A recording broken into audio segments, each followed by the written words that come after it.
complicado con el tema de la pandemia y por supuesto pues mucho será alrededor de lo que es el tema económico. Pero bueno, vamos aquí también a hablar con la diputada del Partido de Liberación Nacional, Franji Nicolás, quien pues nos va a hablar un poco sobre el tema de las expectativas que podría estar teniéndose el día de hoy. Muy buenos días, doña Franji. Hablar un poco de qué se espera por parte de ustedes como legisladores en este último discurso que van a oír ustedes como diputados del presidente Carlos Alvarado.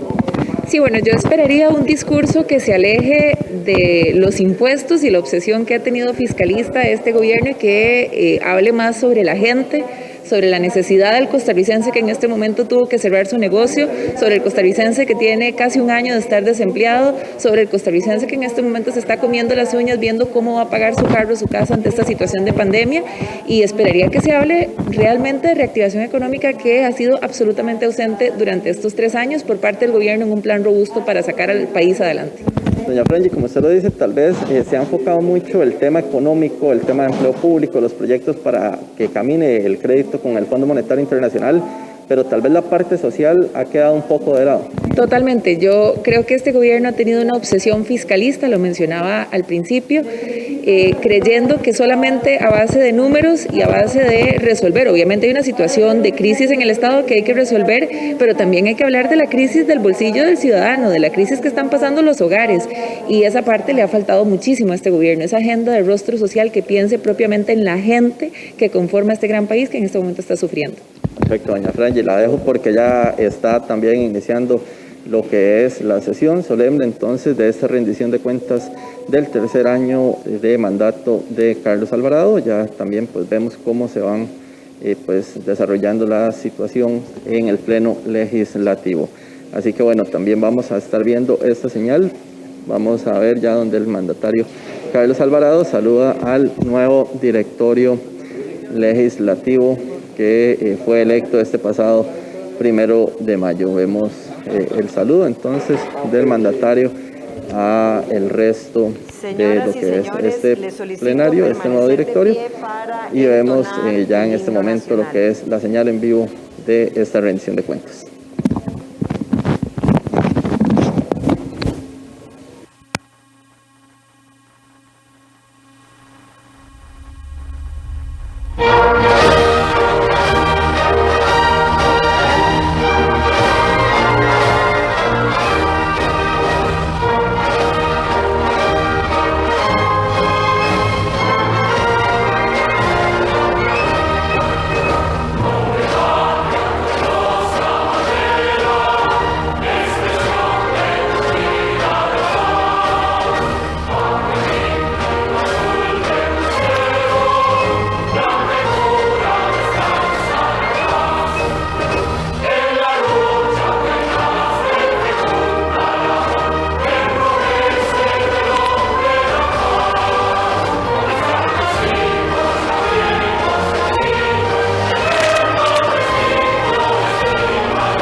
Pueden sentarse.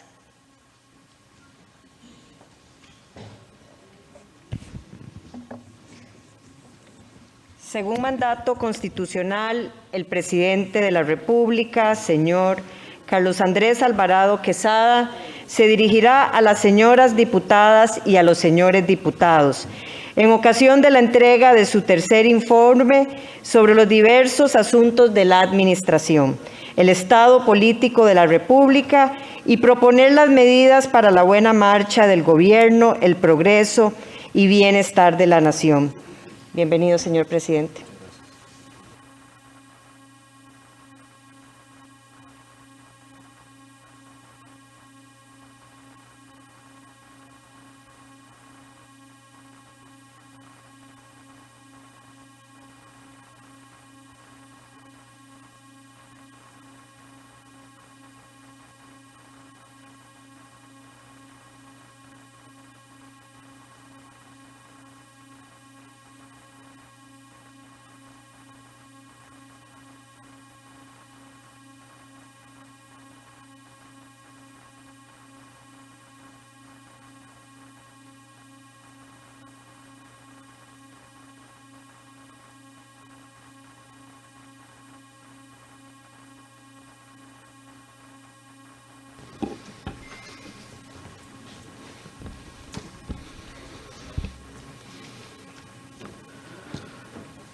Señora Presidenta, señoras y señores diputados, costarricenses, que en cada rincón de nuestro país haya oportunidades de calidad para todas las personas, sin ninguna distinción.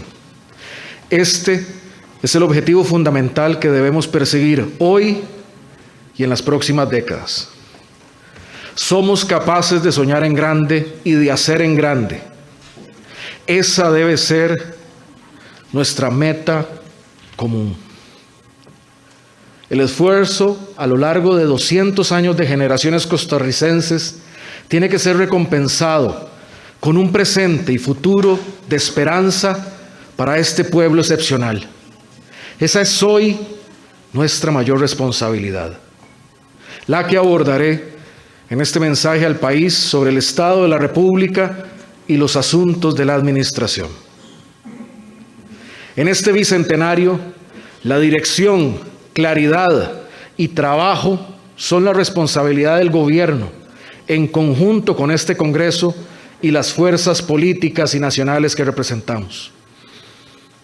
Cada vez que tocamos positivamente la vida de una persona de esta tierra, que abrimos una oportunidad, un camino, una escuela, una beca, que contribuimos a la estabilidad económica, a desatar trabas, a construir infraestructura de calidad o conectividad, o a impulsar la descarbonización y la sostenibilidad ambiental, cumplimos nuestro rol. La pasión de la nueva persona política, la del bicentenario, debe ser solo una: servir a nuestra gente, no buscando la gloria ni el aplauso, sino repitiéndose día tras día la misma pregunta: ¿qué es lo mejor para Costa Rica? ¿Y qué es lo mejor para los más humildes y vulnerables de Costa Rica? En este momento, nuestro desafío más apremiante es el planteado por la pandemia y su profundo impacto sobre la economía y el empleo. Experimentamos la ola más fuerte de contagios en el país. Este es un fenómeno mundial que ha obligado a muchas naciones, desarrolladas o no, a cierres totales por largos periodos. Nuestro sistema de salud se ha puesto al límite y por eso hemos tomado medidas que procuran desacelerar la velocidad del contagio. Hemos procurado en todo momento el mayor balance posible entre la salud de las personas y el sostén de los hogares. Al corte de ayer lunes, más de 950,000 dosis han sido aplicadas. Se han vacunado más de 600,000 personas contra la COVID-19 y más de la mitad de ellas, más de 345,000 personas, recibieron ya ambas dosis. También ya inició la vacunación del grupo 3. Acelerar la vacunación es el objetivo que todos compartimos y por el cual trabajamos intensamente en medio de circunstancias mundiales de abastecimiento muy desafiantes. Abril fue el mes en que más vacunas se recibieron y aplicaron, superando el 500,000 de dosis en ambos casos. Y proyectamos que mayo supere significativamente a abril en la llegada de vacunas y aplicaciones. Esta noche está previsto el arribo del vuelo con el mayor envío hasta la fecha. En tanto, el Ministerio de Salud ya emitió la resolución para que el sector privado pueda importar vacunas que hayan sido validadas por una agencia de regulación estricta. Yo también extraño los abrazos. Extraño los abrazos de los amigos y los de la gente en la calle o en el barrio, deseándonos que nos vaya bien. Porque ese es el deseo de las personas de este país, que a todos nos vaya bien, que tengamos comida, paz en la noche, estudios, oportunidades, amor, alegría, amigos, proyectos, sueños, esperanza. No sin costos, no sin dolor, les aseguro que vamos a derrotar a esta pandemia y que este capítulo va a pasar. Aún en la adversidad de la pandemia, hay hechos que nos dan esperanza y demuestran la capacidad costarricense. Las exportaciones de bienes en el 2020, aún con pandemia, registraron un incremento del 1,9% en relación con el año anterior, alcanzando 11.688 millones de dólares. Al primer trimestre de este año, tuvieron ya un incremento acumulado del 11%. El Banco Central de Costa Rica acaba de señalar que su más reciente revisión, que el año pasado la economía cayó menos de lo previsto, al reducirse en 4,1% del Producto Interno Bruto, en relación o en lugar del 4,5% estimado originalmente. Pero principalmente que este año habría un crecimiento mayor al estimado de la economía, ubicándose en un 2,9% del PIB. Asimismo, la Hacienda Pública cerró el primer trimestre de este año con superávit primario por primera vez en 11 años. También continuamos atrayendo inversión extranjera pese a la crisis sanitaria. Durante 2020 y 2021, Philips, AstraZeneca, Microinvention, Intel, Amazon Web Services, Beatrix, Concentrix, entre muchas otras, anunciaron más empleos y nuevas inversiones, demostrando la confianza que tiene el sector privado internacional en Costa Rica. Y esta semana, así como en las próximas, se estarán dando a conocer más inversiones adicionales y más empleos de calidad generados por empresas multinacionales. Que en cada rincón de nuestro país haya oportunidades de calidad para todas las personas sin distinción. Y que sobre esa base común de oportunidades, que cada quien ejerza su libertad para construir su camino según sus anhelos, sueños, esfuerzo y talento. Ese es el gran proyecto común llamado Costa Rica. Las precondiciones para potenciar este proyecto de oportunidades universales son la estabilidad política, social, macroeconómica y la ejecución de un proyecto común, continuo en el tiempo. Sin ellas, siempre estaremos trastabillando y postergando ese programa de igualdad, libertad y sueños. ¿Qué contiene ese programa vital para la Costa Rica del Bicentenario? En lo inmediato, derrotar la pandemia y la crisis fiscal y recuperar económicamente al país y generar empleo.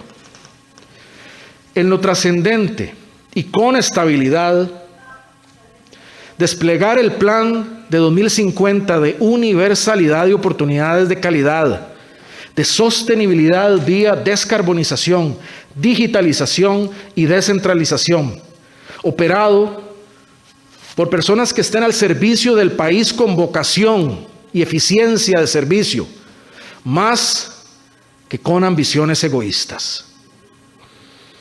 Es un programa que se debe ejecutar en el ahora, como lo hemos venido haciendo durante estos 3 años, pero que debe ser sostenido durante las próximas 3 décadas. Se debe actuar hoy, porque eso define el futuro de esta y la otra generación. La educación es piedra angular para la libertad individual y el progreso colectivo. Seremos completamente libres hasta saber que todo niño, niña o joven en cualquier rincón del país tiene educación de calidad y todas las herramientas necesarias. Que la niña del hogar más humilde tenga las oportunidades y protección que le den las mismas libertades que goza el niño del hogar más aventajado. La educación realmente universal, digitalizada y de calidad será el elemento central de reducción de la desigualdad en nuestro país. En esta línea, cambiamos la prueba final de bachillerato por las pruebas FARO, que se aplicarán por primera vez este año. Así, evaluaremos la calidad a lo largo del proceso educativo y no solo cuando esté ya finalizado, para que las personas puedan beneficiarse de mejoras y no se queden atrapadas en un cuello de botella. Gracias al apoyo de este Congreso, se aprobó la Ley 9.871, haciendo obligatorio que los próximos educadores, al ser reclutados, deban demostrar su idoneidad y destrezas para enseñar. Esto hará que la educación sea de calidad alta y pareja en todas partes del país. Para facilitar la inserción en el mundo laboral, ya se comienza a implementar la Ley de Educación Dual y se reformó la Ley del Instituto Nacional de Aprendizaje, el INA, para modernizar las áreas de formación y otorgar más becas de estudio técnico con un énfasis en las necesidades de cada región. Recientemente hemos puesto en funcionamiento los modernos centros de formación del INA en Pérez Celedón, en San Ramón y en Ciudad Cortés. Todo niño, niña y joven en todo el país debe tener equipo digital y acceso a conectividad y contenidos de calidad. Es una meta urgente. La pandemia evidenció la dolorosa brecha que existe. Es la razón por la que estamos desplegando la red del Bicentenario, la interconexión de los más de 4.500 centros educativos de todo el país, para que las mejores herramientas educativas digitales estén al alcance en todos los rincones. Pero ¿qué le decimos a la estudiante que hoy, por la pandemia, no tiene computadora o conexión? O a la que tiene que compartir su equipo con su hermano y su madre, porque los 3 estudian. Para responder esa pregunta, ruego a este Congreso aprobar el proyecto 22.206 para el Programa Nacional de Alfabetización Digital. Es la vía más rápida para dotar a cada estudiante con equipo y conexión para la educación del mundo moderno. A hoy, la Ley General de Telecomunicaciones no contempla la alfabetización digital entre sus objetivos y por ello, al utilizar los recursos de Fonatel es burocrático y lento. Pero ahí están los recursos y pueden ejecutarse ya. Subrayo que estos recursos son de las y los costarricenses y de nadie más. Desde 2018 lanzamos la Alianza para el Bilingüismo, que ha capacitado a poco más de 110,000 jóvenes en los últimos 2 años en el manejo de un nuevo idioma. La gran meta proyectada con el MEP es que en el 2040 todo alumno que se gradúe del sistema público costarricense maneje un segundo idioma, sea inglés, francés, mandarín o portugués. Esa meta está hoy a 19 años, pero para lograrla hemos comenzado desde ya. Solo así podremos garantizar que cada personita que nazca en este bicentenario sea realmente bilingüe. Entre 2019 y 2020 se han construido 256 centros educativos nuevos y 216 han sido reparados. Se reestructuró y agilizó la Dirección de Infraestructura y Equipamiento Educativo, pero debemos seguir la lucha por mejorar la calidad y la capacidad de ejecución para dar buenas condiciones a nuestra niñez y juventud, porque su crecimiento no espera. Por ello, el gobierno presentará un nuevo crédito para inversión en infraestructura educativa.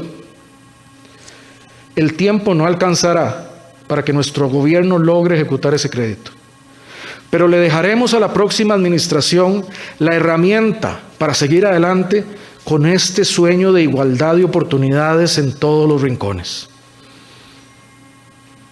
La pandemia ha sido el elemento central que explica nuestras mayores dificultades desde marzo del 2020.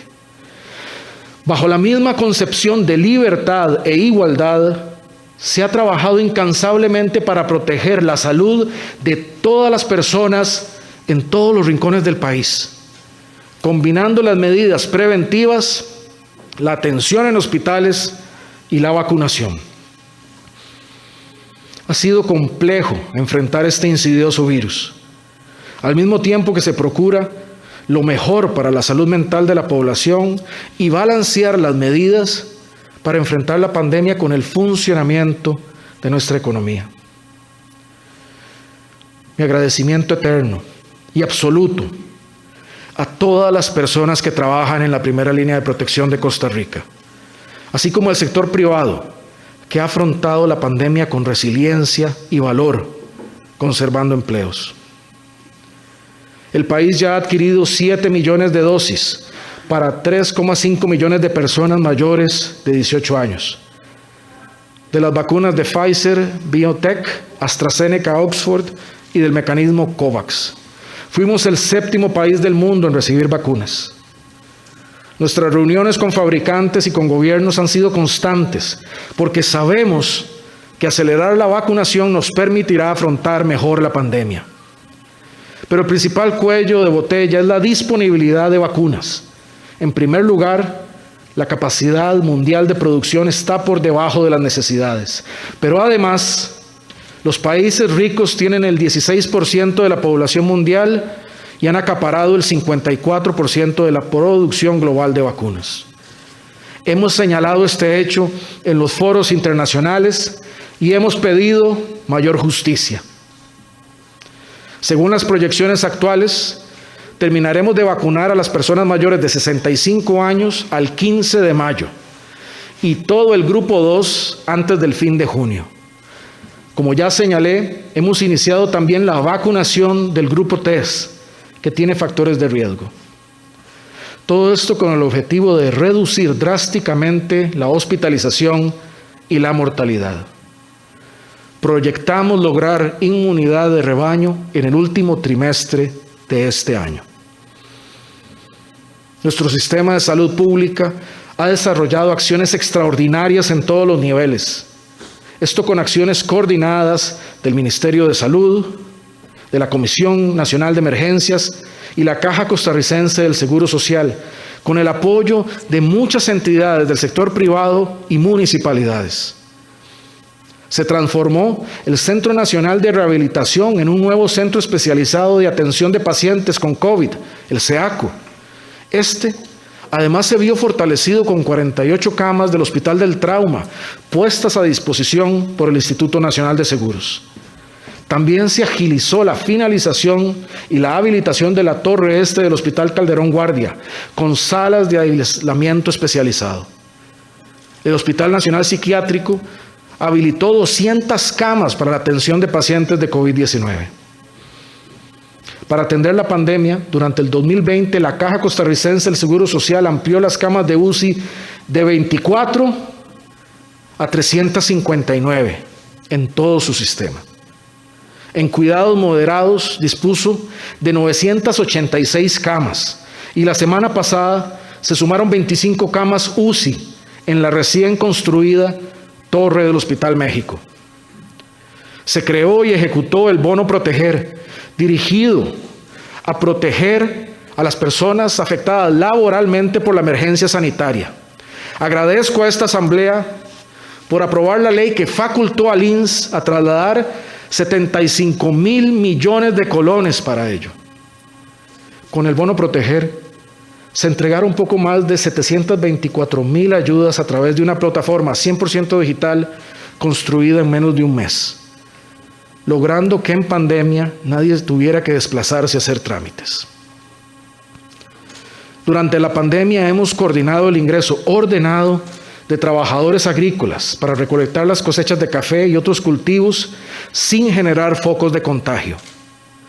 En el ámbito internacional, hemos liderado junto a la Organización Mundial de la Salud la iniciativa CETAP, el repositorio voluntario para tecnologías para atender el COVID-19, y la iniciativa del Fondo para aliviar los efectos económicos del COVID-19 en las economías emergentes y pobres del mundo, conocida como FACE o FACE, ahora respaldada por la Comisión Económica para América Latina y el Caribe, la CEPAL.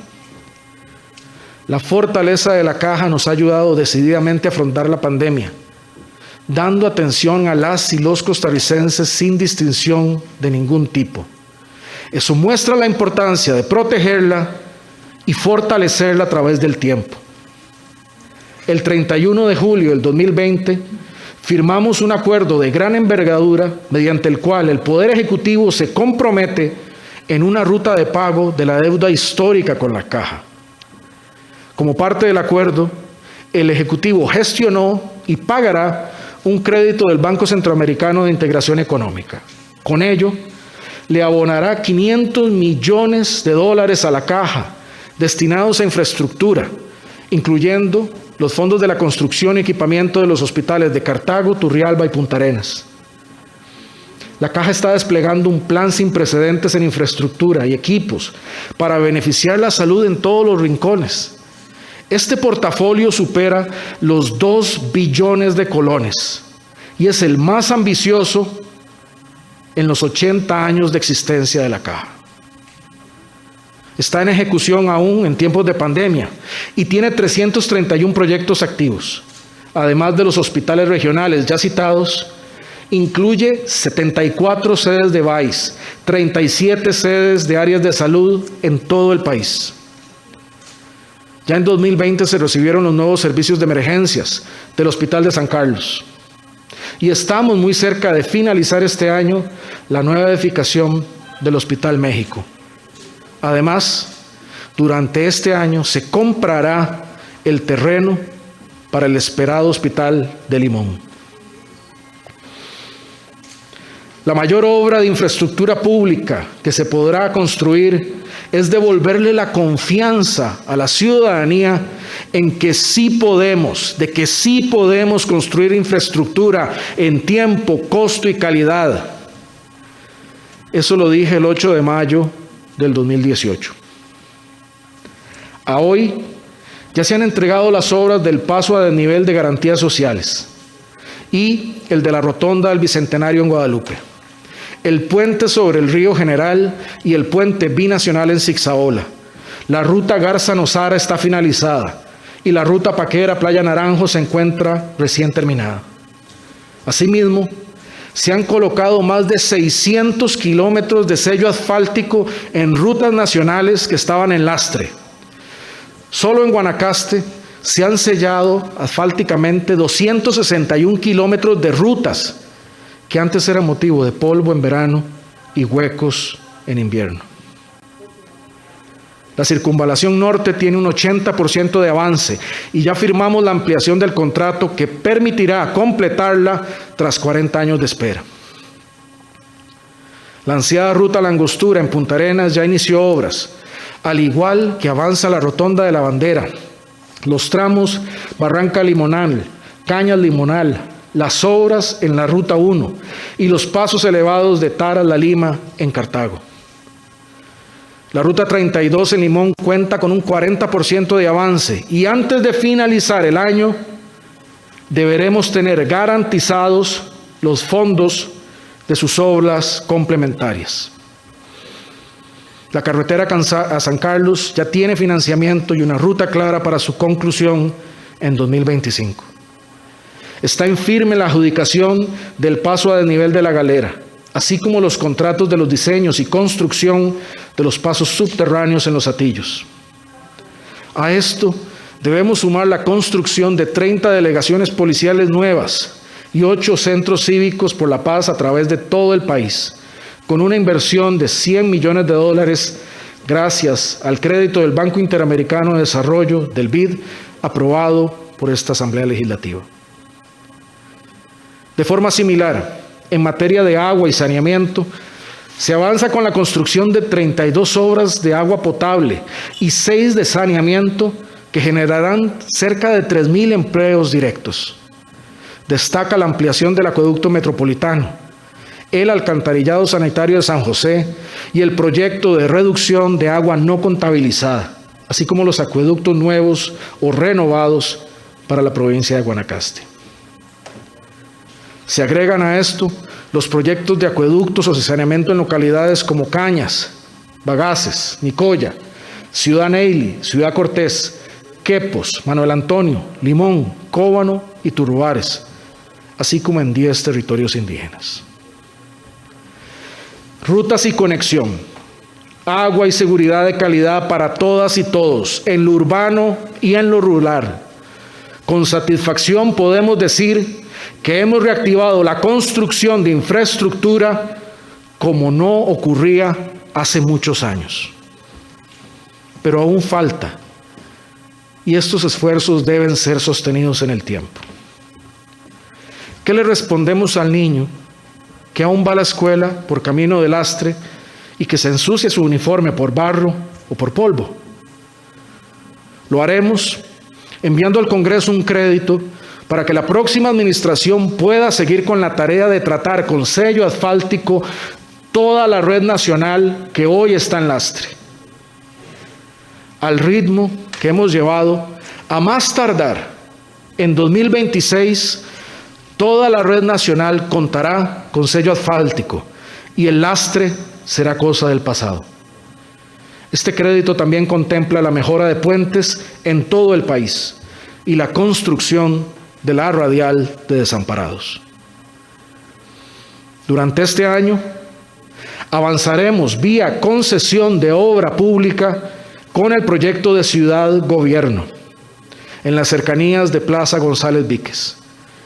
Reunirá 16 instituciones en 8 edificios, reduciendo los gastos en alquileres y revitalizando la capital de nuestro país, al tiempo que crea 3.000 empleos en construcción por año. Este jueves, la ministra de Planificación hará públicos los detalles. La visión de movilidad de la administración es una moderna y encadenada con la descarbonización, el bienestar y la salud de nuestra gente. Es una visión país, no de una administración. Seguiremos adelante con el pago electrónico, con fortalecer la modalidad de buses y la intermodalidad, con una estrategia de movilidad no motorizada y con la claridad de que el desarrollo urbano tiene que orientarse al transporte público. Así, echamos a andar los nuevos trenes de Incofer hace una semana. El país no había comprado trenes nuevos autopropulsados para pasajeros, al menos en 40 años. Tenía toda la razón Nancy Carpio, la primera pasajera del tren nuevo. Y cito: esto nos sirve a todos. Es un gran esfuerzo que ha hecho el país, darnos un tren de calidad. Nos lo merecemos. En esta línea, en cumplimiento de mi compromiso de campaña, nuestra administración licitará el tren eléctrico metropolitano, un proyecto que traerá salud, agilidad, ahorro y crecimiento económico. La próxima administración podrá de esta forma construir la primera línea del proyecto. También dejaremos el financiamiento y el proceso de licitación del tren eléctrico limonense de carga y el Plan Nacional Ferroviario, que cubre 6 de las 7 provincias. Avanzaremos con el cartel para la ampliación del puerto de Caldera, una obra indispensable para profundizar el comercio con Asia.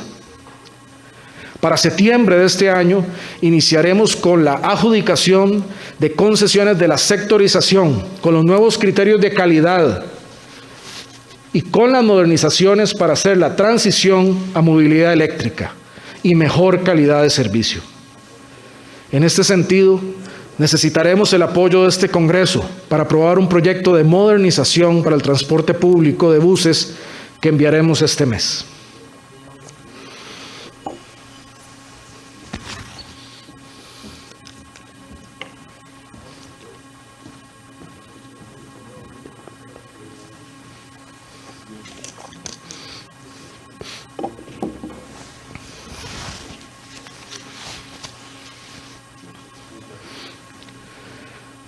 El transporte público seguro, eficiente y renovable, así como la transformación de la flota de vehículos livianos y transporte de carga, son solo 3 de los 10 pilares de nuestro plan de descarbonización hacia el 2050.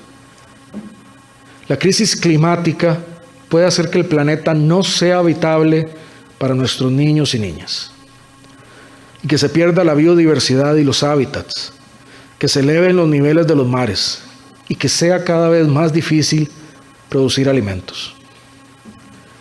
El plan de descarbonización es una hoja de ruta imprescindible para las próximas décadas, pero además su materialización le aportaría al país más de 41.000 millones de dólares en beneficios netos, según en el estudio realizado por el BID, la Corporación RAD y la Universidad de Costa Rica. En otro pilar de dicho plan, seguimos impulsando la economía circular con el lanzamiento en marzo pasado del Plan de Acción para la Gestión Integral de Residuos, construido junto a la Asociación Nacional de Alcaldías e Intendencias, la Unión Nacional de Gobiernos Locales, Cooperación Extranjera y las instituciones públicas. En el sector agropecuario, se continúa con los procesos de ejecución de las acciones de mitigación nacionalmente apropiadas, las NAMA, en lo relativo a banano, plátano, arroz, caña de azúcar y ganadería, siguiendo el ejemplo de lo que ya el país logró con el café. Las acciones de adaptación en la agricultura agregan valor a lo que generan nuestros productores. Esto es apoyado por el Plan de Abastecimiento Institucional, el PAI, del Consejo Nacional de Producción, cuyas ventas pasaron de poco más de 44.000 millones de colones en 2017 a 101.000 millones de colones en el 2020. El fortalecimiento de este mercado les da pie firme a los productores para innovar y poder elevar su valor agregado o incursionar en la exportación. Ayudarles a dar este salto es el valor más poderoso del país.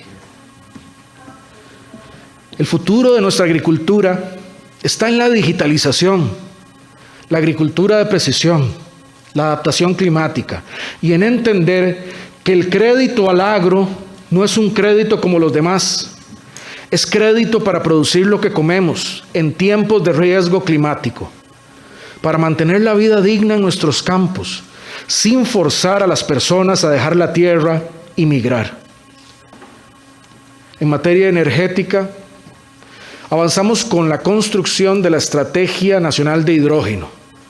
También continuaremos con la instalación de centros de carga rápida para vehículos eléctricos a lo largo y ancho del país, donde a nivel de cobertura, Costa Rica tiene liderazgo a nivel regional.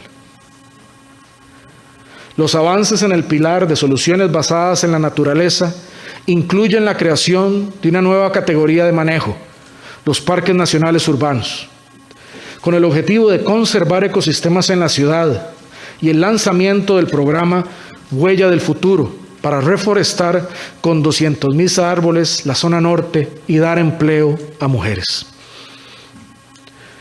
Junto a Francia y al Reino Unido, Costa Rica lidera la coalición de alta ambición para la naturaleza y las personas.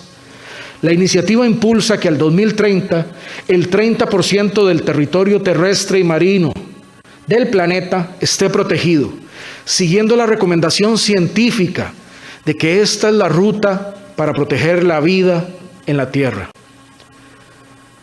Pero ¿qué le vamos a responder a los jóvenes de hoy que ven con preocupación la destrucción del planeta en el que les tocará vivir como adultos? Con la ambición de proteger el 30% de nuestro océano, hemos iniciado el proceso para ampliar la protección de la isla del Coco, un ecosistema único y área de reproducción de especies claves. Ese será un legado de nuestro bicentenario. Costa Rica seguirá así con su estilo de liderazgo, basado en el ejemplo y motivo de orgullo nacional. El Acuerdo de Escazú lleva ese nombre como reflejo del liderazgo del país en la materia. Un acuerdo que refuerza el acceso público a la información ambiental, a la participación y al acceso de justicia en asuntos ambientales. Y no debe ser sujeto de miedos, de cálculos o de excusas para nadie. A todas luces, lo correcto es ratificarlo. Igualmente, debemos prohibir la explotación y la exploración petrolera. Por falsas ilusiones de riqueza sucia, no podemos darle la espalda a un legado verde construido por generaciones.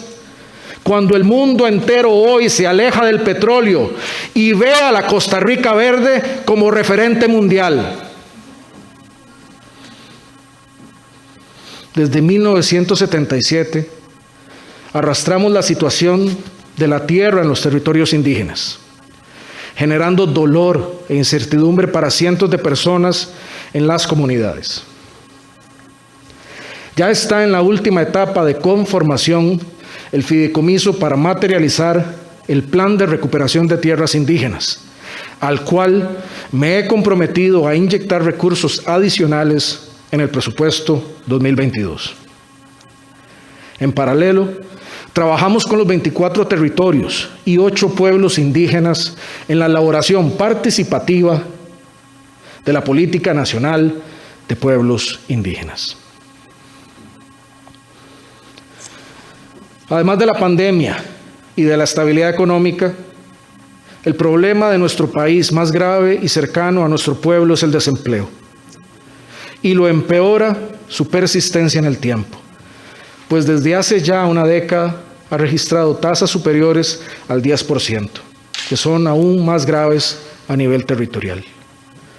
En el momento más difícil de la pandemia, el desempleo llegó al 24,4%. Al momento de hablarles, si bien se ha reducido al 18,5%, sigue siendo demasiado alto.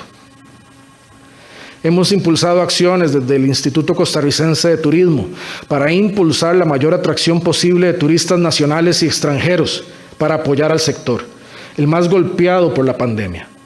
Además, como comprometimos, reabrimos el turismo y con instalaciones modernizadas a la isla San Lucas, que estuvo cerrada por 20 años.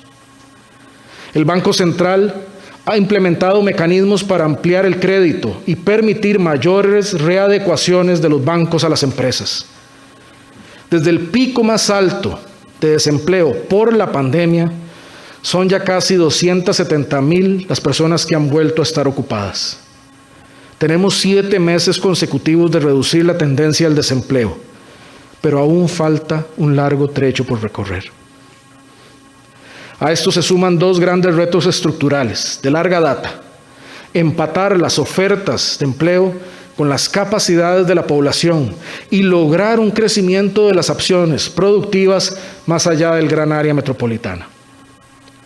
He comentado ya sobre las acciones en el INAH que se han combinado con un esfuerzo interinstitucional para que las oportunidades lleguen a todas las regiones del país, especialmente al promover el potencial de inversión en 20 cantones fuera de la GAM: Limón, Buenos Aires, Punta Arenas, Liberia, Carrillo y la zona occidente, por mencionar algunos.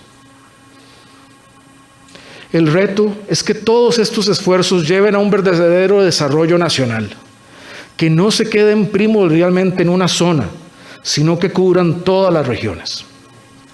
Por esta razón, En marzo pasado presentamos al país la Estrategia Económica Territorial 2020-2050, la cual plantea el impulso de 11 polos de desarrollo y 6 corredores logísticos para descentralizar y digitalizar el modelo de desarrollo del país a través de 175 intervenciones claves debidamente identificadas y cuantificadas.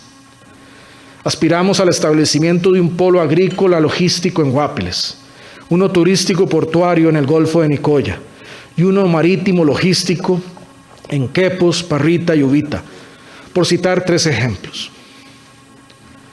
Esta estrategia llevará desarrollo productivo y empleo a todas las regiones y además lo generará de acuerdo con los conocimientos, recursos y potencialidades de cada región. Fortalecer la seguridad ciudadana pasa por brindar a nuestros cuerpos policiales condiciones apropiadas a su labor, a la importante mejora en la remuneración salarial a los oficiales de policía.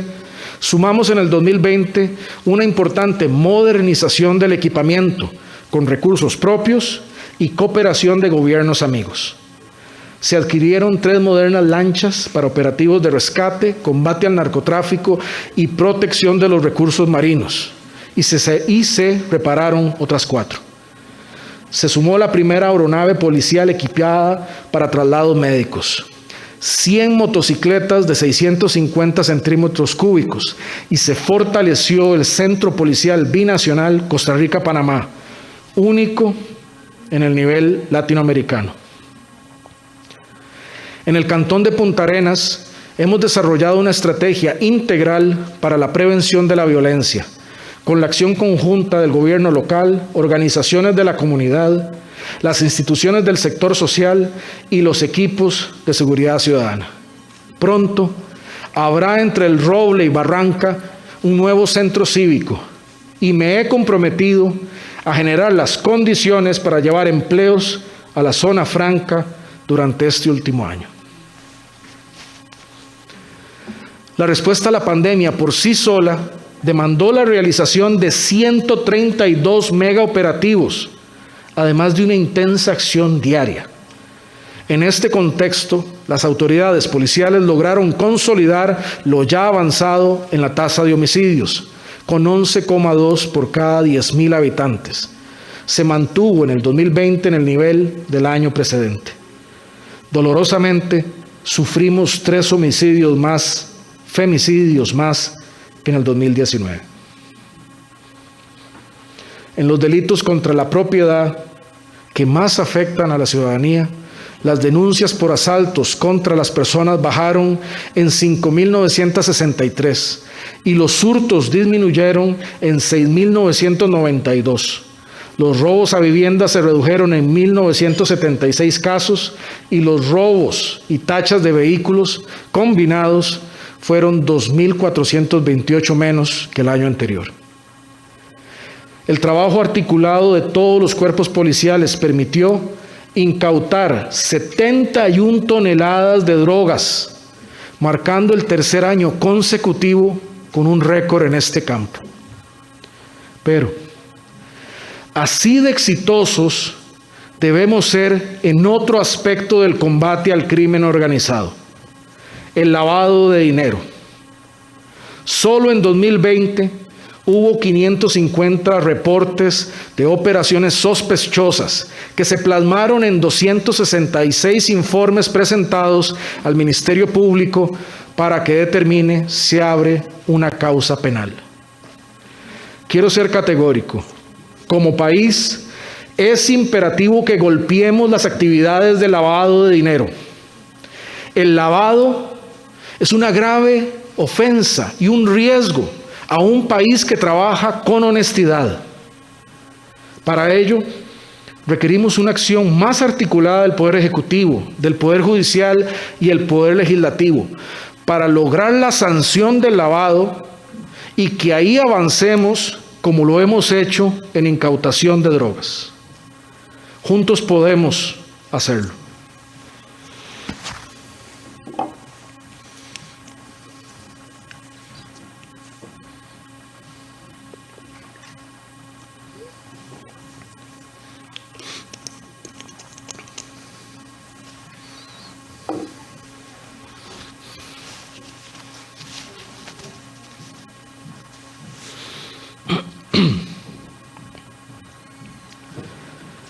La estabilidad económica y política son condiciones indispensables para el crecimiento y el bienestar. Es clave la activación de nuestra economía, pero la retórica de solo hablar de reactivación, evadiendo la estabilidad, es irresponsable. Porque no es posible crecer a plenitud hasta que sentemos bases firmes para nuestras finanzas nacionales. Por años, como país, le dijimos a nuestros socios extranjeros, a los mercados, a nuestra población, que arreglaríamos nuestras finanzas públicas. Y durante años no lo hicimos. Se concedieron convenciones colectivas y privilegios abusivos que superaban la justa remuneración laboral en lo público. Por otra parte, a sectores económicos no se les cobraron los impuestos como se debía. Desde 2014 inició la renegociación para eliminar los privilegios en las convenciones colectivas abusivas, camino que hemos continuado. Tampoco se deben olvidar las reformas a las pensiones de lujo que esta Asamblea aprobó, o la limitación a los salarios altísimos, como la que se hizo en este gobierno en las gerencias de los bancos públicos y de ahí para abajo. Pero antes de esto, la tendencia era la contraria. Entre 2007 y 2017, el gasto total sin intereses del gobierno aumentó en promedio un 14,6% al año, mientras que en el mismo periodo los ingresos solo aumentaron un 10,4%. Abrimos una tremenda brecha de gasto. Y el gasto público en remuneraciones creció a un ritmo anual promedio del 12,6%. Hubo años que incluso creció más de un 20%. Todo esto hizo que la deuda pública, la deuda de todo el pueblo, pasara del 23,97% en 2008 al 46,78% en 2017. El pago de intereses se disparó como una tarjeta de crédito fuera de control. Mientras en 2008 se destinaron 340,000 millones en pago de intereses, en 2017 se pagó el triple, más de 1 millón de millones de colones. Hoy, el principal disparador del gasto es el pago de intereses de la deuda pública. Así se fue formando la pesada hipoteca heredada por la presente y futura generación. En 2018 eso cambió.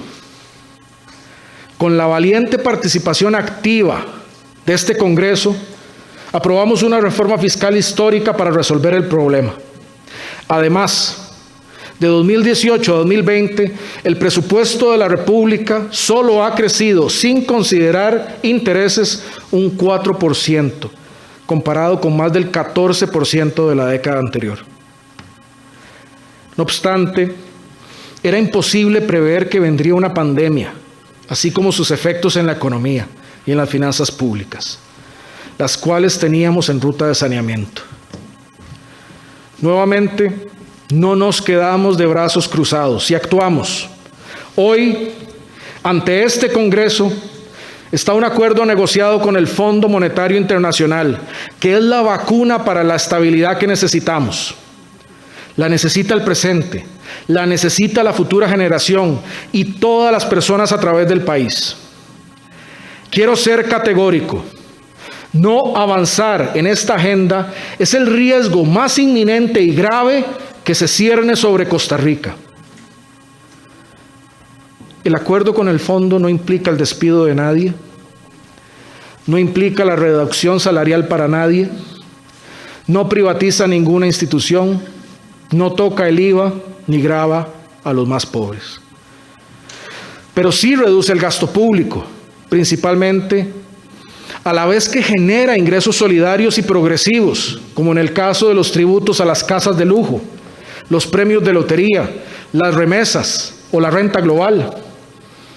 Genera mayor igualdad eliminando exoneraciones que benefician a unos, pero a costas de los demás. Y pone a las empresas públicas, las de todas y todos, a aportar para ser parte de la solución. Es crítico para este gobierno, pero principalmente para el próximo, que este acuerdo se apruebe con los alcances que requiere. De no ser así, el próximo gobierno entrará en su primer año con un terreno enlodado, teniendo que arreglar problemas que hoy podemos y debemos dejar solucionados. Además, adelanto que para cumplir las metas, la próxima administración deberá seguir en la ruta de rigurosidad de la hacienda pública y clara priorización de su agenda.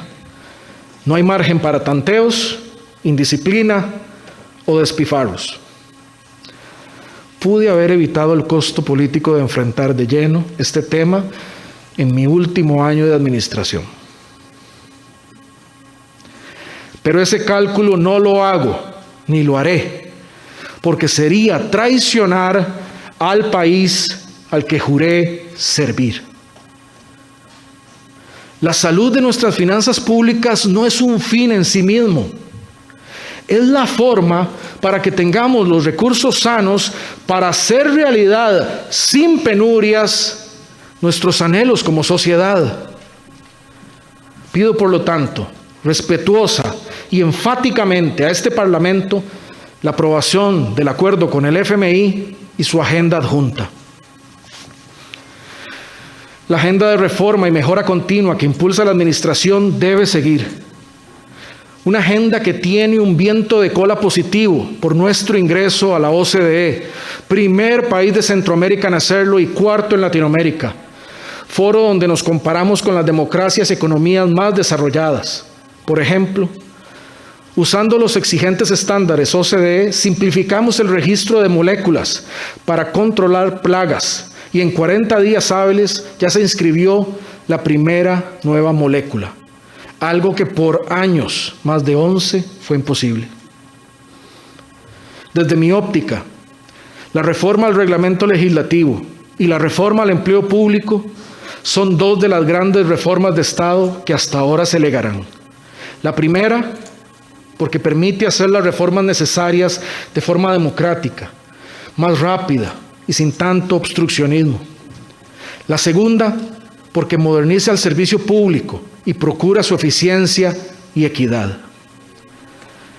Pero la agenda no se agota ahí.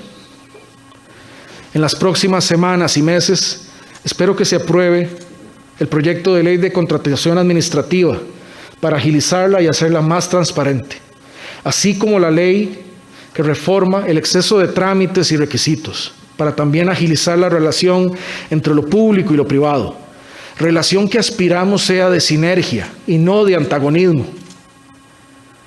Respetuosamente pido a esta Asamblea la aprobación de proyectos tan relevantes como la Ley de Fondo de Avales, la Ley de Moratoria para Pymes ante la Caja, la Ley sobre el Derecho de Uso Ambiental, el DUA.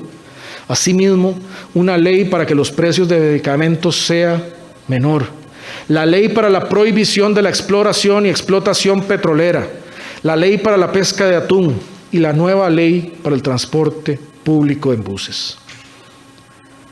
Las reformas al Estado deben venir, pero el Estado social de derecho debe prevalecer.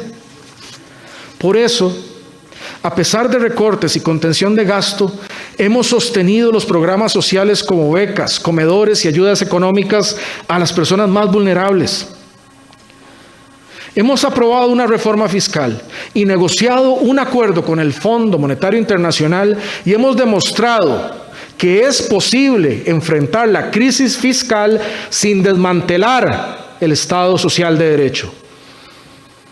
Desde nuestra óptica, la única manera de garantizar la supervivencia de ese Estado social de derecho es saneando las finanzas públicas y asegurando que contaremos con recursos para mantenerlo en funcionamiento, renovado y fortalecido.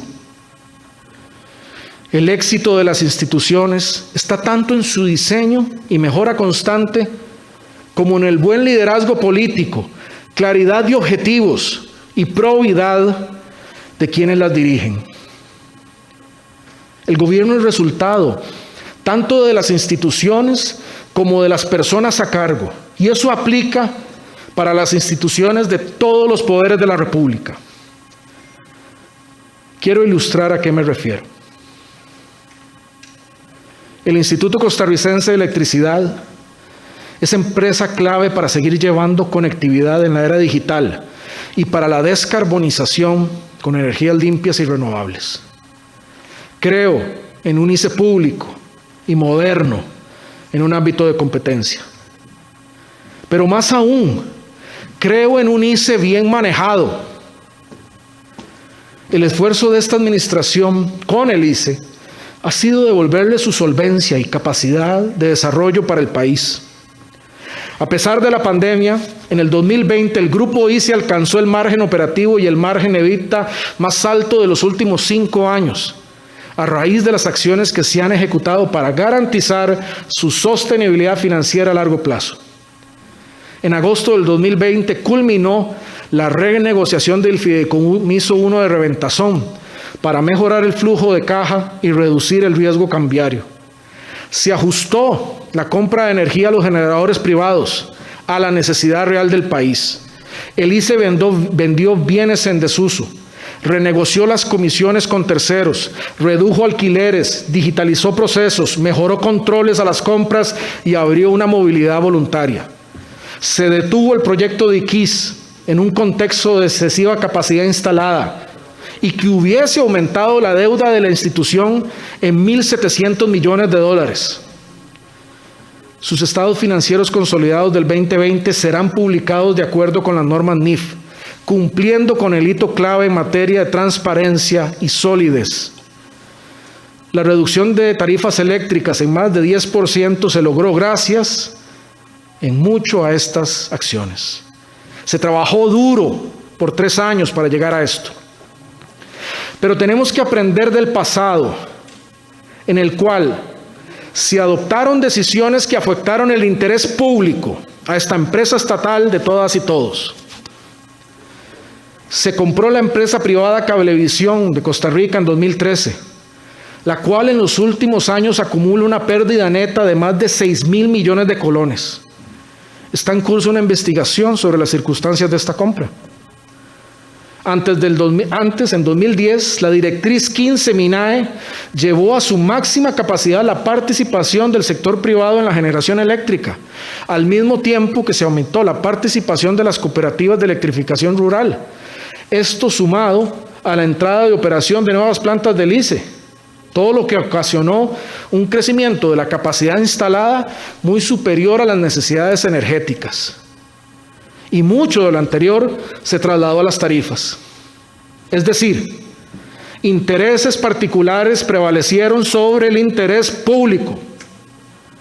El peor caso se dio desde la Compañía Nacional de Fuerza y Luz, donde en el pasado se construyeron los proyectos Balsa Inferior y Eólico Valle Central, mal planificados y ruinosos, al punto que sumieron a todo el grupo ICE en una situación financiera muy compleja por los altos costos financieros y el no reconocimiento tarifario de la totalidad de dichas inversiones. Así no se puede. Esos manejos en una empresa privada hubieran llevado a despidos de jerarcas por parte de su asamblea de accionistas, cuando menos. Pero las decisiones antes descritas casi no tuvieron repercusiones. En síntesis, el ICE es una gran institución de desarrollo, pero debe manejarse bien y de cara a un solo interés, el interés público, y no otros intereses. Tengo que ser claro, como país, si no tomamos acciones drásticas, las decisiones malas tomadas en el pasado en la Compañía Nacional de Fuerza y Luz van a comprometer la sostenibilidad financiera del ICE. Por eso, he instruido tomar acciones en este sentido, las cuales serán comunicadas en junio por su jerarca.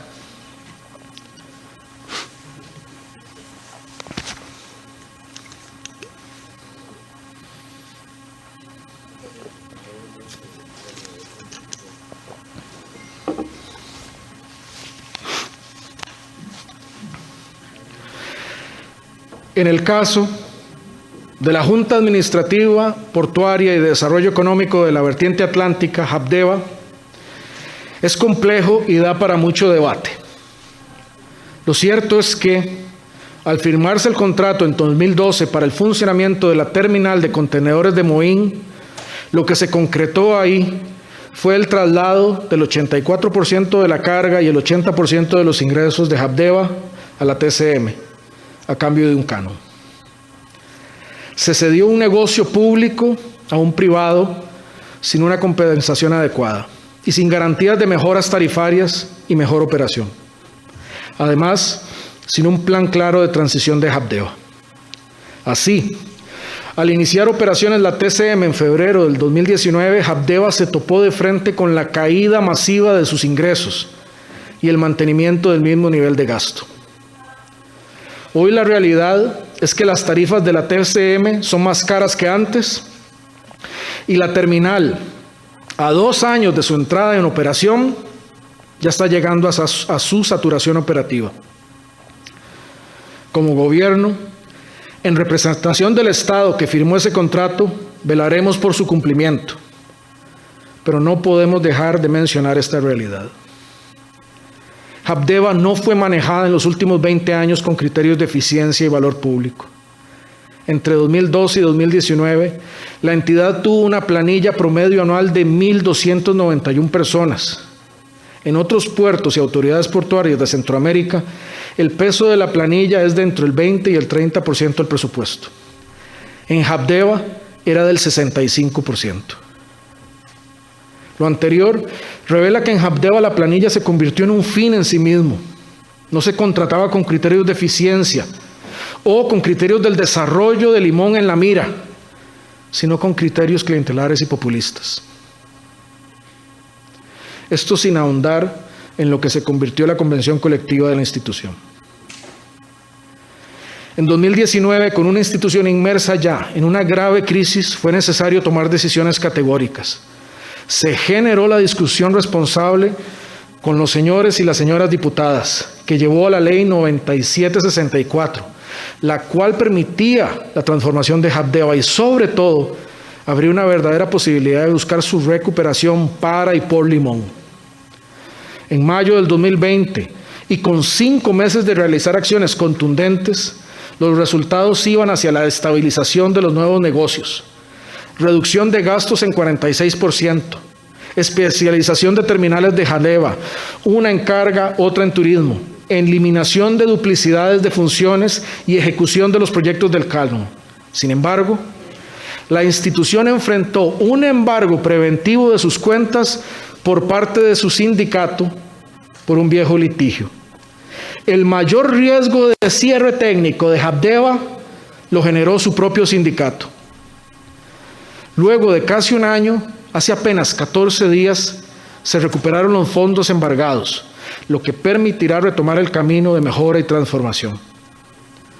El gobierno continuará arreglando estos y otros problemas y sentando las bases sólidas para que JAPDEVA se transforme y pueda tener una terminal de cruceros, una marina, una estación logística intermodal, así como para la ejecución del canon y la supervisión de la TCM, todo enfocado en el desarrollo de Limón. ¿Y qué decir de una carretera San Carlos, que tuvo por más de 10 años un contrato abierto, gastando dinero de las y los costarricenses sin concluir la obra, hasta que ese contrato se cerró en esta administración y el proyecto se puso en orden? Estos casos son emblemáticos del daño que se le hace al país cuando las instituciones se manejan mal. Nos hemos propuesto cambiar estas realidades y entrarles de lleno, en lugar de ver a otro lado, asumir los costos, aprender de los errores y corregirlos. Las empresas públicas son del pueblo costarricense, no son de intereses privados que les compran o venden, no son de sus sindicatos, no son de los jerarcas de turno. Entender esto es un cambio que debe prevalecer en la política del Bicentenario si este país quiere soñar y pensar en grande y prosperar. Aún así, puedo decir que las instituciones democráticas de Costa Rica siguen siendo fuertes. ante instituciones enfermas, tenemos que actuar para modernizarlas, para asegurarnos de que las lideren personas de buen actuar y de que asuman estos cargos no por poder, no por negocios o por figuración, sino para ayudarle a Costa Rica.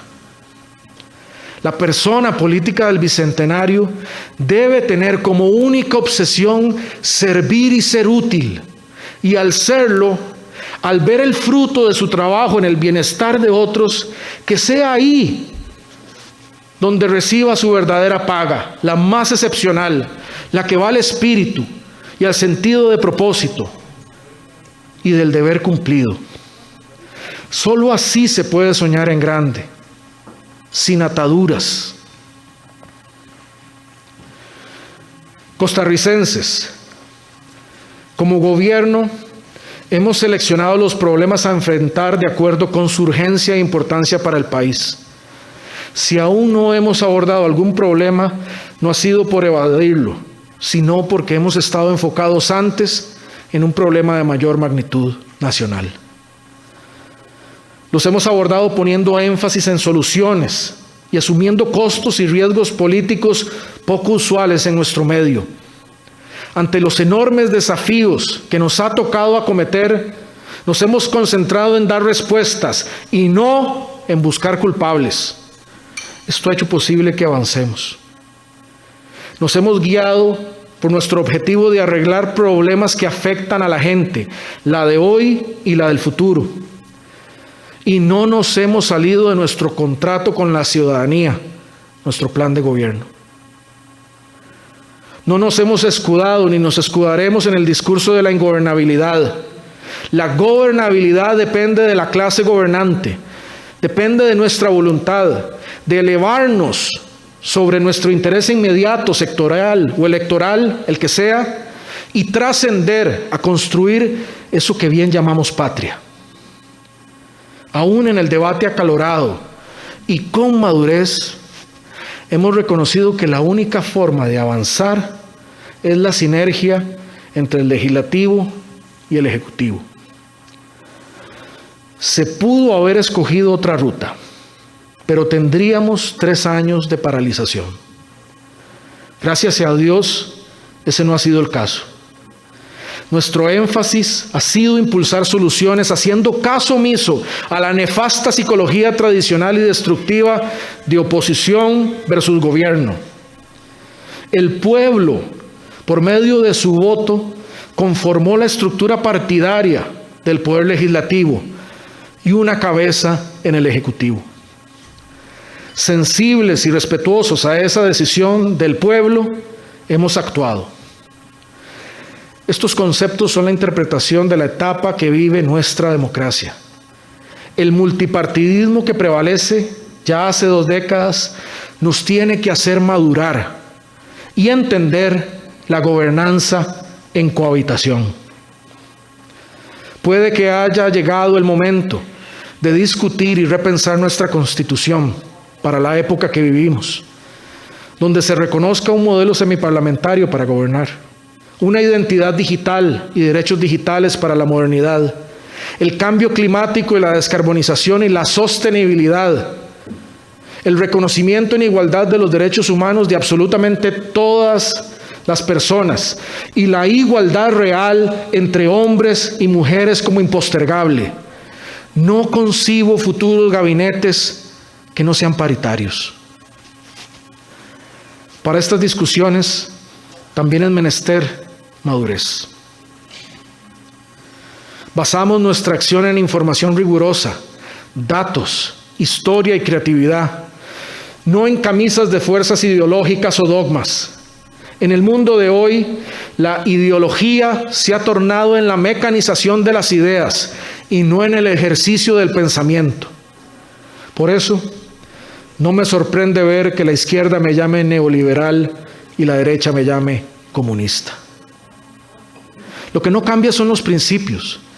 Y el principio supremo es qué es lo mejor para Costa Rica, pensando primero en los más vulnerables.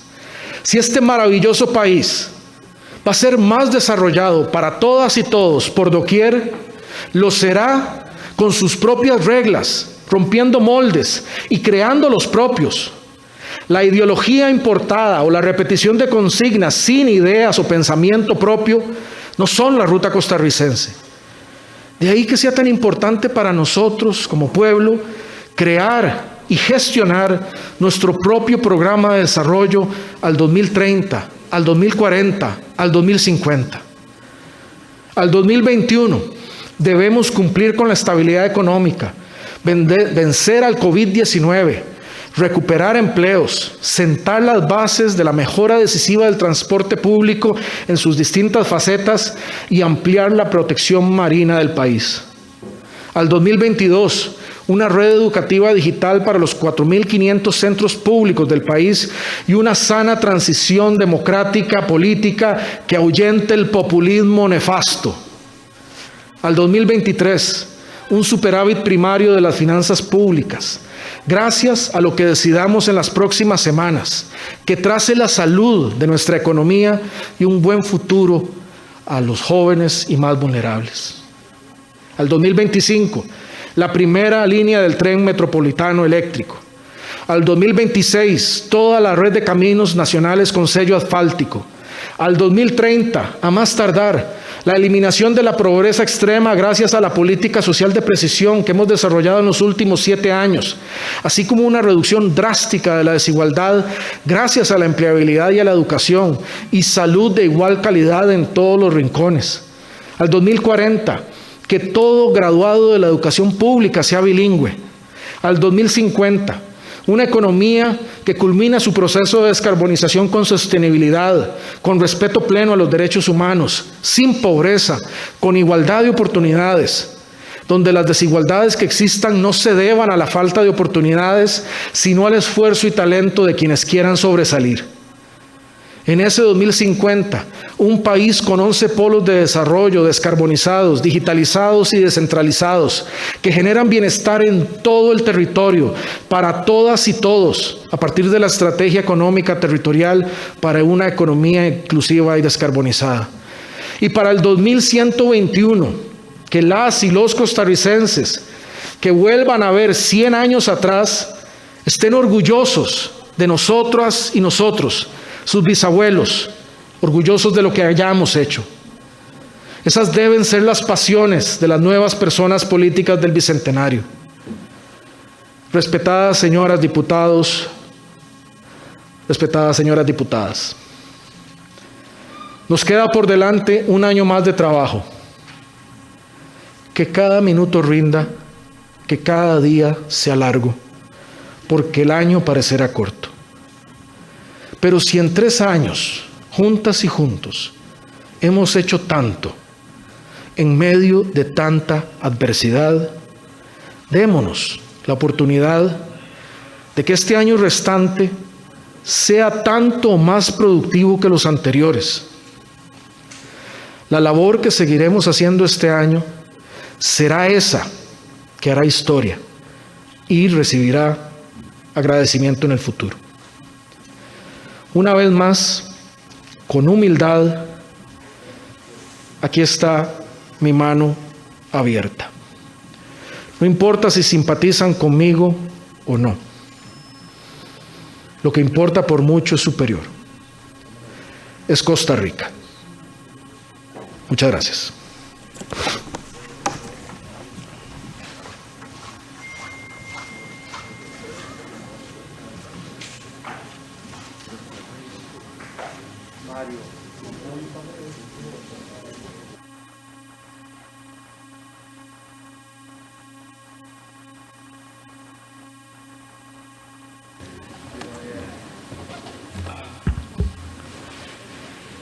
Señores diputadas, señores diputados, la señora diputada Silvia Hernández Sánchez, presidenta de la Asamblea Legislativa, nos dirige su mensaje de respuesta al tercer informe presidencial.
señor Presidente de la República, Carlos Alvarado Quesada, señora Claudia Dobles Camargo, señora Primera Vicepresidenta de la República, Epsi Campbell Barr, señor Segundo Vicepresidente de la República, Marvin Rodríguez Cordero, señoras ministras y señores ministros de Gobierno, señoras diputadas y señores diputados costarricenses.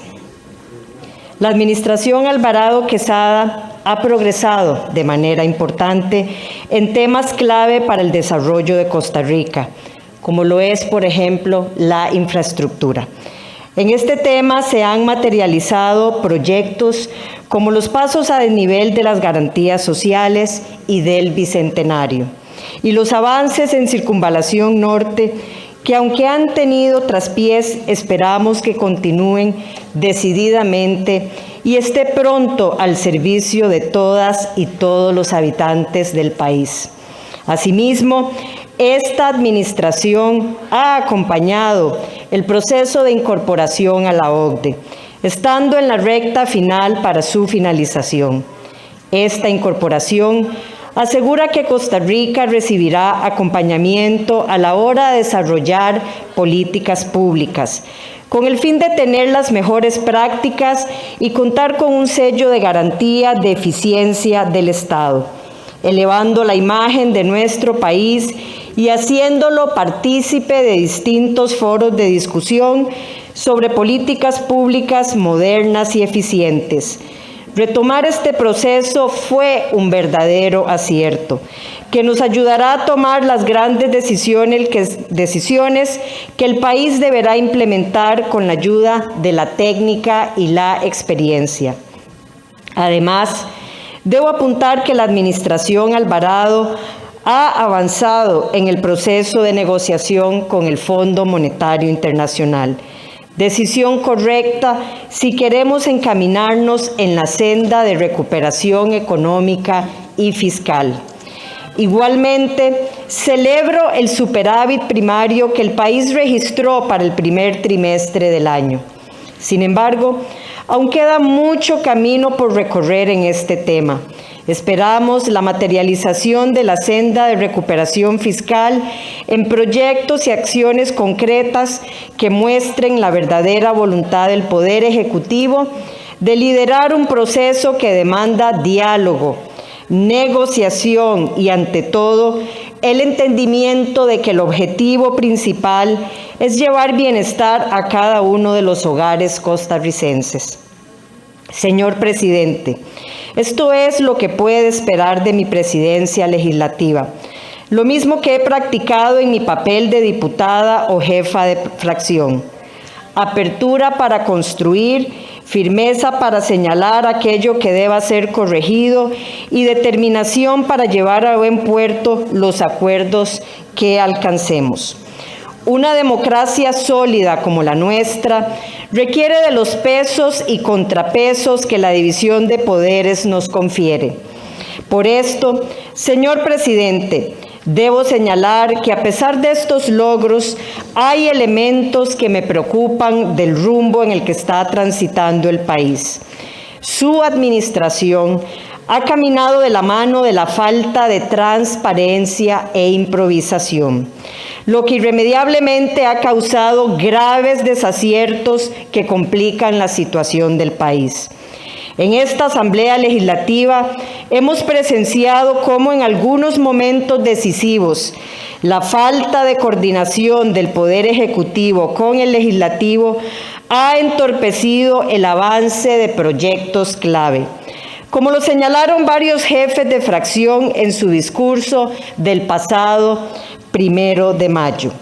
Asimismo, las constantes contradicciones que se dan tanto dentro del gabinete como con la fracción oficialista generan señales confusas, no solo para los tomadores de decisiones nacionales e internacionales, sino que dentro de la misma población reina un sentimiento de desconcierto ante la incertidumbre creada por estas circunstancias. A esto se suma que en muchos temas trascendentales ha existido una enorme inacción en un momento en el que estamos surgidos de respuestas. Los problemas nacionales demandan de decisiones firmes y aunque nos han comprometido y prometido políticas públicas basadas en datos, los impactos de las mismas solo se pueden calificar en algunos aspectos como deficientes. La pandemia causada por el COVID-19 ha teñido de luto a miles de familias costarricenses y tiene a las personas que laboran en el área de la salud al límite. Además, ha magnificado las dificultades que ya enfrentamos como país. La crisis vino a potenciar lo que ya estaba ocurriendo, pero bajo ninguna circunstancia es una justificación y aún menos una excusa para la inacción. Una de las áreas que ya contaba con serias deficiencias que fueron expuestas por la situación de la pandemia es la educación. Según la OCDE, nuestro sistema educativo presentaba retos relacionados con la mejora de la calidad, la retención del estudiantado en secundaria y el cierre de brechas y desigualdades cuando llegó la suspensión de clases por la pandemia. Luego, el 2020 dejó en evidencia el enorme rezago que tienen nuestras escuelas y colegios públicos para adaptarse a condiciones de menor presencialidad. La pérdida de lecciones para miles de niñas, niños y jóvenes a causa de la pandemia también tendrá un impacto en el largo plazo, que desde ya tenemos que empezar a atender. No podemos darnos el lujo de tener una próxima década perdida en materia de educación, pues será la calidad de esta la que definirá nuestros futuros índices de desarrollo humano y crecimiento económico. Mientras tanto, y a pesar de estas serias advertencias, desde su administración no se vislumbra un plan para nivelar al estudiantado rezagado por la pandemia. Peor aún, ni siquiera contamos con datos claros de la situación de nuestro sistema educativo en el mayor momento de la crisis de la historia. Y los datos faltantes no se relacionan únicamente con el rendimiento académico de la población estudiantil. El centro educativo es el lugar en el que muchas personas menores de edad de este país ven atendidas sus necesidades de salud física, nutrición y salud mental. Además, los centros educativos son clave en la detención de casos de violencia intrafamiliar y en este momento la institucionalidad ha dejado un alarmante vacío con consecuencias aún desconocidas. Señor presidente, el país no puede renunciar al tutelaje integral del estudiantado, poniendo en peligro el bienestar de menores de edad. A pesar de este panorama adverso, esto podría construir una oportunidad. Señor presidente, lo insto a abandonar la falta de acción y enfocar los esfuerzos al mejoramiento de la calidad para mitigar las pérdidas de aprendizaje y reducir las desigualdades que pueden hacer la diferencia en el desarrollo humano de nuestro país. Principalmente le pido retomar el compromiso que tiene el Estado costarricense con las personas menores de edad, construyendo soluciones para que la experiencia vivida en el 2020, en el 2020, no se vuelva a repetir en el 2021. Los estudiantes pertenecen a las aulas. Esa niña del hogar más humilde a la que usted hizo referencia pertenece a las aulas. Y no se debe permitir la interrupción en su proceso educativo por falta de acción, visión y flexibilidad de las autoridades a cargo. Señor presidente, la Agenda para la Recuperación Socioeconómica es un punto recurrente en los llamados de atención que le hacen todos los sectores de la sociedad, pues ciertamente parece abandonada en su administración. Muchas veces el Poder Ejecutivo ha convocado a conferencias para hacer anuncios relacionados con la situación económica del país, listados de buenas intenciones. Sin embargo, las buenas intenciones no llevan empleo a las familias costarricenses. Las acciones son las grandes ausentes de los planes de recuperación y lo que necesitamos es justamente eso. Verdaderas acciones que lleven soluciones para el casi 500,000 de personas en estado de desempleo. Previo a la pandemia, el desempleo en Costa Rica iba en ascenso y hoy es casi un 10% mayor al porcentaje registrado cuando usted asumió el poder.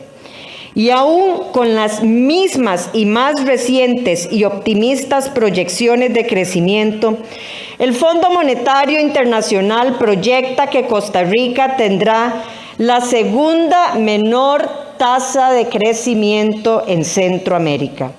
En este momento hay 452,000 personas que buscan trabajo y no lo encuentran. Es necesario, además, recordar que en este tema las mujeres y las personas jóvenes son quienes llevan la peor parte. De nuevo, la falta de claridad que tiene su administración para iniciar con el tema de la reactivación de nuestra economía afecta de manera directa y especial a los grupos más vulnerables de la población, aquellos a los que el Estado costarricense debería de estar enfocado a atender. La base de solidaridad en la que se fundamenta nuestro Estado de Derecho no busca la construcción de un Estado asistencialista, sino un Estado que propicia el desarrollo de la ciudadanía, llevando oportunidades a todos los rincones del país, pero en especial aquellos en los que por décadas se ha encontrado en franca desventaja, creando desigualdades y brechas dentro de la población. Un ejemplo de estas desigualdades es la vulnerabilidad que sufren las 635,000 personas que laboran hoy en la informalidad, sin seguro social ni aportes para una futura pensión. El efecto negativo de la informalidad en las finanzas públicas, la seguridad social y los regímenes de pensiones necesita ser contrarrestado, creando incentivos para que las y los trabajadores se incorporen a la formalidad. Esta es una realidad innegable. A pesar de esto, la administración Alvarado Quesada ha permanecido en la parálisis, aun cuando cuenta con herramientas como la Estrategia Nacional de Tránsito a la Economía Formal, la cual fue pionera e impulsada por la cartera de trabajo que el señor presidente encabezaba en la administración anterior, pero que ha caído en el completo olvido en los últimos años. Y aún cuando han intentado hacer algo, ha sido de manera descoordinada y contraproducente, como fue el caso del reglamento de la Caja Costarricense de Seguro Social para Trabajadores Independientes. Según el INEC, al primer trimestre del año 2020, el 93.1% de los trabajadores independientes eran informales, y la solución propuesta fue el reglamento antes citado. Sin embargo, los señalamientos contra el mismo, emitidos por actores tan importantes como el Colegio de Abogadas y Abogados, indican que la solución podría ser peor que el problema original, perjudicando a quienes quieren ponerse en regla en materia de seguridad social. Debemos hacer más fácil el acceso a la seguridad social y la formalidad jurídica, ofreciendo tasas diferenciadas y tramitología razonable, no abriendo portillos para que sea cada vez más difícil permanecer en la formalidad. Señor presidente, la ruta de recuperación económica y generación de empleo no puede esperar. En el análisis del informe que usted rindió hace un año, señalé varias incógnitas con las que usted nos dejó. Habló de reactivación económica, pero no dijo cómo. No indicó si quería más o menos Estado, más o menos gasto, más o menos regulaciones, más o menos proteccionismo. Hoy, presidente, usted deja abiertas algunas preguntas. Es hora de definir y concretar la ruta de cierre y la ruta de comienzo. El país no puede esperar. Como ya señalé, la pandemia llegó en un momento en el cual Costa Rica era vulnerable. Aún así, hemos logrado salir adelante poco a poco gracias a la dedicación de los trabajadores y trabajadoras del sector salud y a la implementación de los protocolos sanitarios por parte de la ciudadanía. Además, recae en ustedes, la administración Alvarado Quesada, el deber de implementar las medidas para contener la crisis sanitaria. Reconozco que esta es una responsabilidad enorme, pues lo que está en riesgo son vidas de nuestros conciudadanos y conciudadanas. Entonces, no pretendo jamás politizar una de las peores crisis que este país y la humanidad han experimentado, pero sí señalar los aspectos que deben ser corregidos en la gestión de esta crisis que trascienda lo sanitario, esperando, anhelando que sean corregidos y se sumen a más de esos elementos de aciertos. La pandemia del COVID-19 ha sido abordada, como recién lo señalo, con elementos de grandes aciertos, pero también con momentos de opacidad que han caracterizado el último año de esta administración. Las y los costarricenses y miembros de la prensa tuvieron que ejercer una fuerte presión para acceder a los datos relacionados con casos de la enfermedad y avance de la vacunación, cuando esta era información clave para generar confianza entre la ciudadanía. La transparencia, tan pregonada por el partido que lo llevó a la silla presidencial, parece haber caído en el olvido en muchos momentos, así como la premisa básica de todas las personas electas popularmente mediante el voto democrático. Nos debemos al pueblo que nos eligió.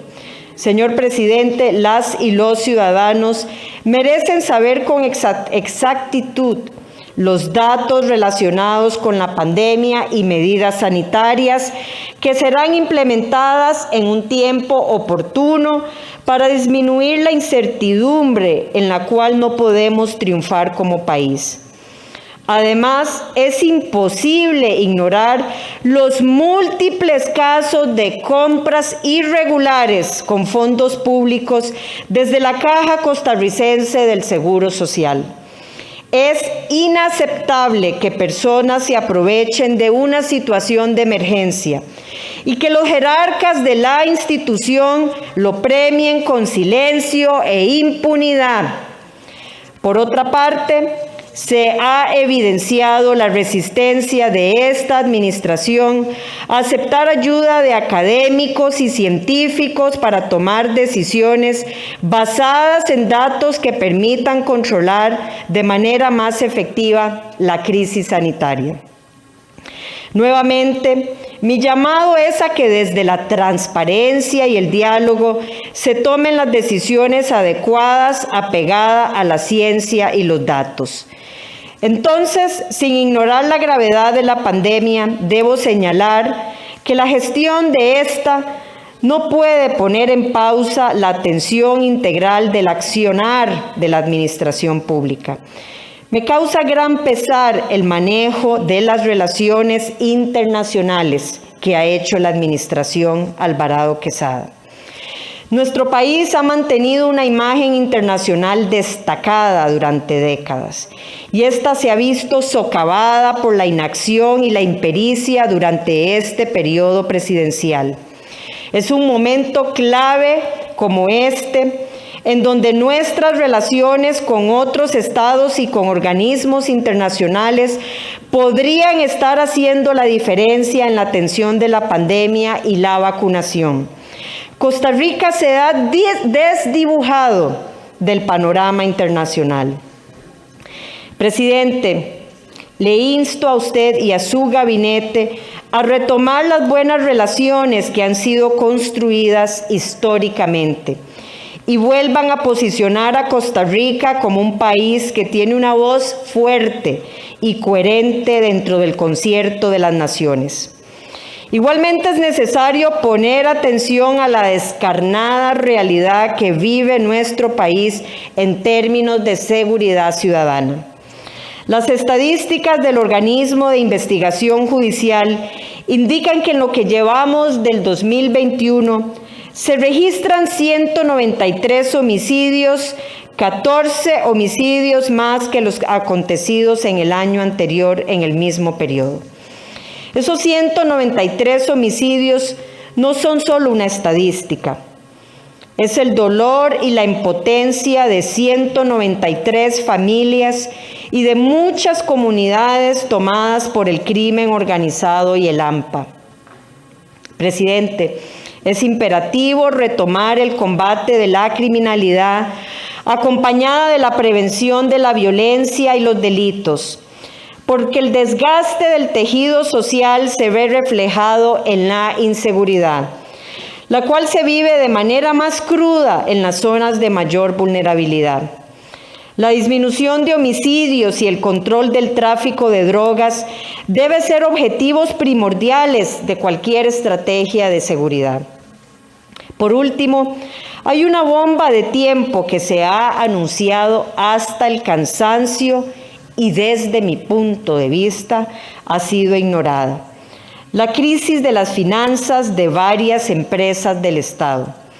Los grandes esfuerzos que se han hecho a nivel nacional con la implementación de la Ley de Fortalecimiento de las Finanzas Públicas se ven socavadas por la falta de determinación en ordenar las finanzas desde adentro. A pesar de lo hoy señalado, el mismo Ministerio de Hacienda indica que la situación financiera del Instituto Costarricense de Electricidad, la Refinadora Costarricense de Petróleo, el Instituto de Acueductos y Alcantarillados, el Instituto Costarricense de Ferrocarriles, representan un riesgo para la estabilidad de las finanzas públicas. Representan un riesgo para la estabilidad de las finanzas públicas. Entre los señalamientos más alarmantes están que casi un 50% de la deuda de estas entidades vence en 5 años, lo que requeriría que las empresas tengan liquidez o que busquen refinanciamiento a las tasas vigentes al momento de su vencimiento, lo cual podría incrementar sus costos por intereses.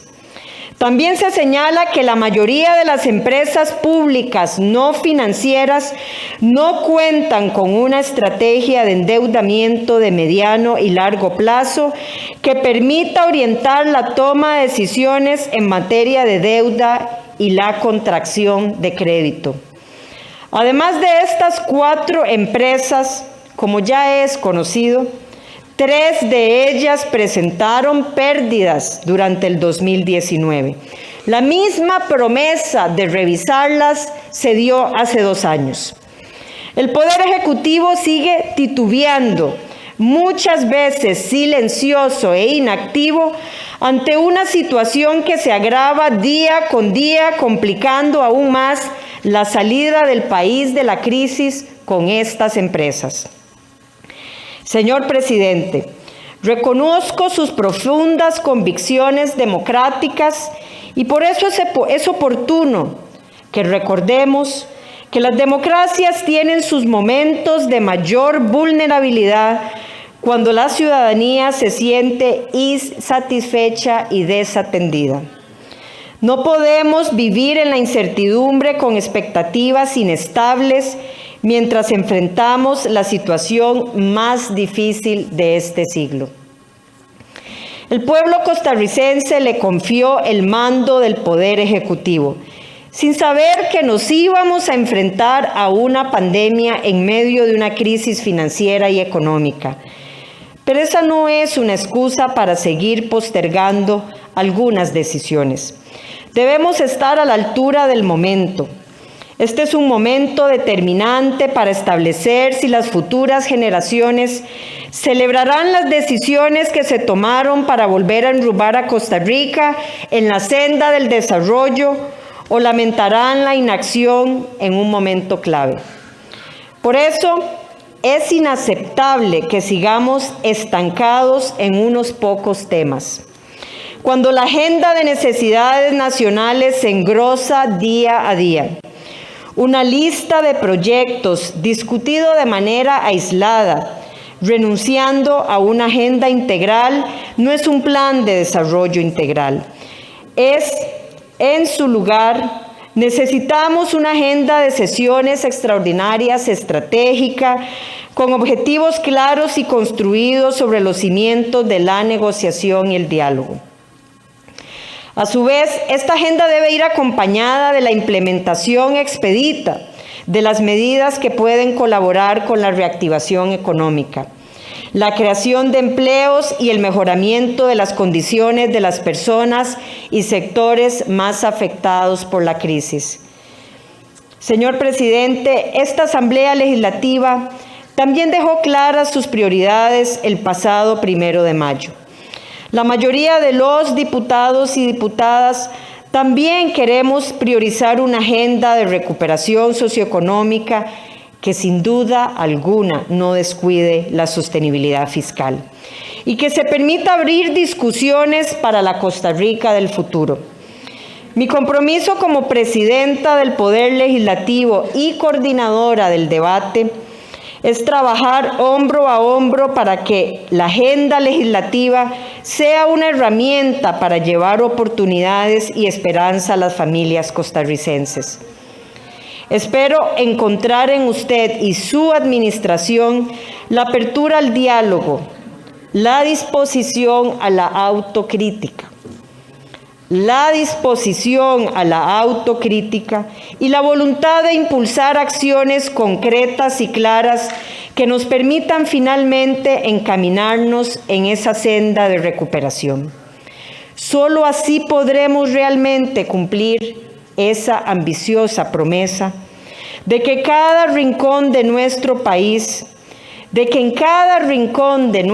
país haya oportunidades de calidad para todas las personas sin ninguna distinción. Señor presidente, señora vicepresidenta y señor vicepresidente, señoras ministras y señores ministros, les deseo muchos éxitos en la gestión de este último año. Cuentan con esta Asamblea Legislativa. Muchas gracias.